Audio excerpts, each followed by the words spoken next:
Hello दोस्तों, स्वागत है आपका हमारे चैनल में। एक बार फिर से मैं आपका बहुत बहुत स्वागत करती हूँ। और पुरानी वीडियोस को आपने बहुत लाइक किया। इसी संदर्भ में आज हम एक नया टॉपिक शुरू करेंगे, एक नई चीज़ पर चर्चा करेंगे, वो है दान। दान करना कैसे अच्छा माना जाता है। देखिए दोस्तों, सनातन धर्म में, मैं सनातन धर्म से बिलोंग करती हूँ, तो सनातन धर्म में हमारे पेरेंट्स हमें बचपन से ही सिखाते हैं कि आप बड़े होकर जो भी कमाई करें उसका एक हिस्सा दान में जरूर दें। ज़रूरतमंद को दान दिया हुआ पैसा कभी व्यर्थ नहीं जाता दोस्तों, वो कहीं ना कहीं आपको सहाय जरूर होता है, आपके कहीं ना कहीं आपको फ़ायदा जरूर देता है ज़िंदगी में। तो दान की महिमा हम लोगों ने सुनी भी है। वहाँ बड़े बड़े दानी हुए हैं। महावीर कर्ण जो थे महाभारत के समय में, उन्हें सबसे बड़ा दानी कहा जाता था, क्योंकि वो बहुत दान करते समय सकुचाते नहीं थे, बहुत दान करते थे। वो दान करते समय उन्होंने कभी ये नहीं सोचा था कि मैं कितना दान करूं।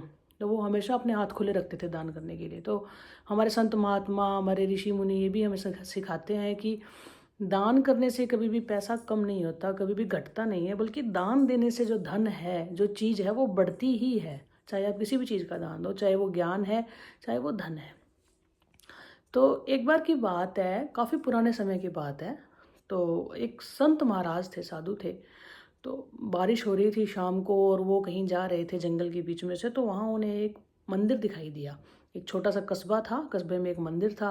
तो उनको लगा कि बारिश होने लगी है, तेज़ बारिश से बचने के लिए मंदिर में छुप जाता हूँ, मंदिर में बैठ जाता हूँ, बारिश रुकेगी तो फिर आगे चलेंगे। तो बारिश से रुकने के लिए मंदिर में बैठ गए, और संयोगवश मंदिर की दीवारें इतनी कमज़ोर थी, इतनी हिली हुई थी दीवारें, कि बारिश का जो तेज़ बहाव था उसके आगे वो दीवारें काम नहीं कर पाई, और मंदिर की एक छत ढह गई उस समय। लेकिन साधु महाराज जहाँ बैठे थे वो किनारा बच गया, और वहाँ पर साधु महाराज को कुछ नहीं हुआ। वो बिल्कुल ठीक सुरक्षित बैठे रहे।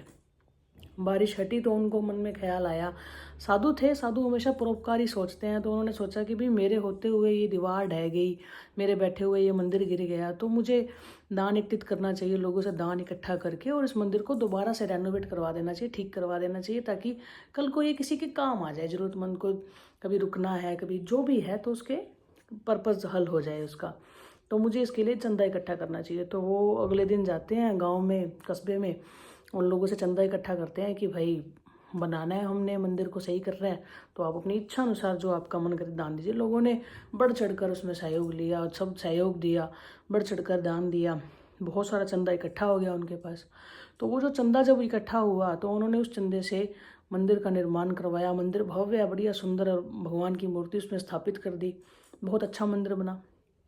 मंदिर बनाने के बाद जो संत थे उन्होंने एक लिस्ट बना ली थी, जिसमें उन लोगों ने, जिन लोगों ने दान किया था, उनकी एक लिस्ट बना ली उन्होंने। उस लिस्ट में उन्होंने मेंशन कर दिए सबके नाम भी, जिन्होंने जितना जितना दान दिया सभी।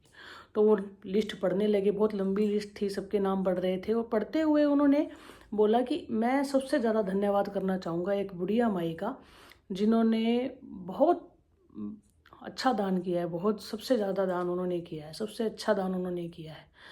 तो लोग सोचने लगे कि बुढ़िया माई ने दे दिया होगा कोई 1000-2000 रुपया, इतना ही होगा इसके पास, और कितना होगा, देखने में गरीब लग रही थी बेचारी। तो लोग अजम्पशन लगाने लगे, अपना दिमाग लगाने लगे कि भाई 1000-2000 दिया होगा, तो फिर इसका नाम क्यों इतना बोल रहे हैं साधु महाराज, हमारा नाम क्यों नहीं बोल रहे, हमने तो इतना इतना पैसा ध्यान में दिया है। तो साधु महाराज ने बताया कि ये बुढ़िया माई लोगों के घरों में जाकर आटा पीसने का काम करती है, आटा पीसती है और उससे अपना गुजारा करती है। बड़ी मुश्किल से इसने दिन रात एक करके अपनी जमा पूंजी में 10 रुपये इकट्ठे किए थे। उस समय 10 रुपये बहुत बड़ी बात होती थी दोस्तों। 10 रुपये इकट्ठे किए थे, और 10 रुपये इसकी सारी संपत्ति थी। और वो 10 रुपये ये खुद आकर मुझे देकर गई है, साथ में मुझे एक थैला आटे का भी दे के गई है। और मुझे इसके घर पे मांगने नहीं जाना पड़ा। इसने कोई पर्ची नहीं कटवाई, कोई नाम नहीं लिखवाया, कुछ नहीं करा। सिर्फ शांति से आई, एक थैला आटे का दिया, 10 रुपये दिए और देकर चली गई। उस बुढ़िया माई को मैं दिल से धन्यवाद देता हूँ, क्योंकि उसने कोई भी कामना नहीं रखी।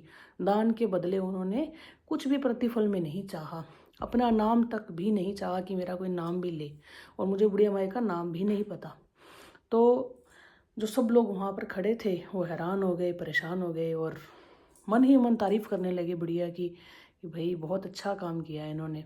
तो दोस्तों, हमें इस कहानी से सीख मिलती है, ये शिक्षा लेनी चाहिए हमें, कि हमें किसी को दिखाने के लिए दान नहीं करना है। हमने दान अगर करना है, अगर हमने कुछ डोनेट करना है तो वो हमने खुद के लिए करना है, सेल्फ सेटिस्फेक्शन के लिए करना है। सेल्फ सेटिस्फेक्शन जो है दोस्तों, वो दिखाने में नहीं होती है, वो खुद के साथ अपने अंतरात्मा के लिए होती है। अगर हम अपने मन से किसी चीज़ को कर रहे हैं तो उसके लिए हमें ये दिखाने की ज़रूरत नहीं कि मैंने, किसी को बताने की ज़रूरत नहीं कि मैंने ये किया, मैंने वो किया। हमने अपने आप को बताया है कि हमने अपने दिल से, अपने अच्छे मन से, अपने अंतरात्मा से ये चीज़ करी है और भगवान देख रहे हैं, दैट्स इट। ये सबसे बड़ी चीज़ होती है दोस्तों। इसलिए दान करना चाहिए, दान करने में पीछे नहीं हटना चाहिए। अपने आय का, अपने जो भी आप प्रॉफिट करते हैं, जो भी अर्निंग करते हैं, उसका एक हिस्सा, चाहे वो छोटा हो, चाहे वो छोटे से भी छोटा हो, तो वो ज़रूर आपको ज़रूरतमंद को किसी को दान देना चाहिए। चाहे किसी आप संस्था में दे दीजिए, चाहे किसी वृद्धाश्रम में दे दीजिए, चाहे किसी अनाथ आश्रम में दे दीजिए, या चाहे किसी भंडारे में डाल दीजिए, किसी मंदिर में दे दीजिए, कहीं कोई गरीब व्यक्ति देखे उसे दे दीजिए। लेकिन कुछ ना कुछ हमें अपने हाथ से दान जरूर करना चाहिए, क्योंकि संसार में जब हम आए हैं दोस्तों, चले सबने ही जाना है, लेकिन जो रह जाएगा वो हमारा यही किया हुआ कर्म है, जो हमारे साथ साथ में जाता है हमारे, और पीछे यही रह जाता है, जिसे देखकर लोग हमें याद करते हैं। तो दोस्तों, आई होप आपको समझ में आया होगा कि दान कितनी बड़ी महिमा है। तो इसी के साथ इस ब्लॉग को एंड करते हैं दोस्तों। अगले ब्लॉग में फिर आपसे मुलाकात होगी। प्लीज़ मेरे चैनल को लाइक और सब्सक्राइब ज़रूर कर दीजिए, बहुत रिक्वेस्ट है आपसे।